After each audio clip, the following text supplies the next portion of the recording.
Bakıda sərxoş sürücü yol polisinin avtomobilinə hücum edib.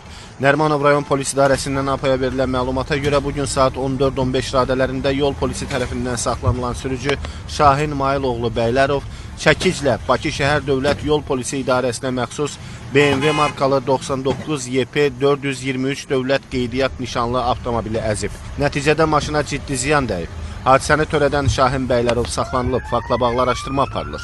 Qeyd edək ki, hadisə şahidləri əvvəlcə yol polisi avtomobilinin qəzaya düşdüyünü ehtimal ediblər.